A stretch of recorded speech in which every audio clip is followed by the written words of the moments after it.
nampak ni, dah banyak dah. So sekarang ni kuih ni saya akan letak dalam hive. And then okay geng, sekarang ni saya berada di Perak Turf Club. So lebah yang kita nak selamatkan ni adalah lebah Hafiz Cerana.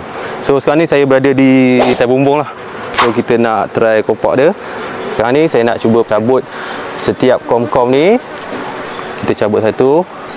Okay, so ni kom yang bahagian ujung, kita letak dulu. Okay, and then ni kom yang kedua.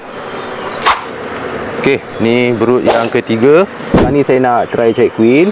So setakat ni tak ada lah. Dia tip nak cari queen ni, kita tengok lebah tu dia macam berkumpul kan. Macam berkumpul tu dia kemungkinan ada queen lah. Bisa slow dah. Okay, tak nampak lagi queen setakat ni. Sekarang ni saya dah dapat queen. Alhamdulillah, setelah beberapa minit kita cari, dia jadi susah. Okay, so dia dekat atap tau. Lebah ni dia jadi susah apabila dia masuk celah ni. Nampak ni. Dan tip dia nak cari queen, kita tengok lebah tu berlonggok. Tapi masalah dekat sini, semua tempat lebah tu dia berlonggok. Cari queen antara yang paling susah kot dekat sini. Nampak ni. Sini dia masuk celah sini, sini. Tapi alhamdulillah rezeki lalas tu dia dah keluar queen tu. Saya dah jumpa. So sekarang ni queen ni saya akan letak dalam hive. And then saya akan letak kat sini sementara. Semua lebah pekerja dah masuk dalam hive ni.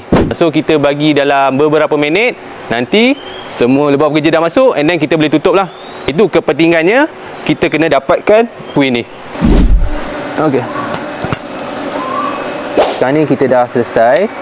So setiap kom Hafiz Cerana tu kita letak dalam frame. Nampak ni frame yang kami modify lah. Cuma kita pakai satu clip khas lah, special tool. Yang ni kita buat sendiri. Kenapa saya suka special tool yang kami buat ni? Dia senang, mudah, ringkas. Kalau macam tali rapia tu kena ikat-ikat. So kadang-kadang buang masa jugalah. Walaupun dia just clip saja, dia still tegap. Ni. So boleh tengok kita dah letak, nampak ni. 1, 2, 3, 4, 5 frame. Kat bahagian luar, lebah pekerja dia akan bantu lagi. Dia menyebarkan feromon nasonof.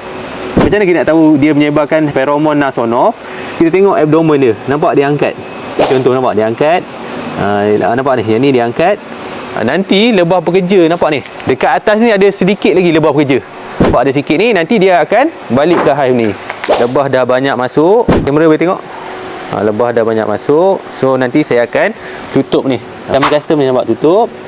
Lepas tu kita boleh bawa balik ke ladang. Sekarang ni lebah dah settle masuk. So kita boleh balik lah. Okay, bye bye. Okay, kamera bye bye kat John. Okay John, bye bye. Balik.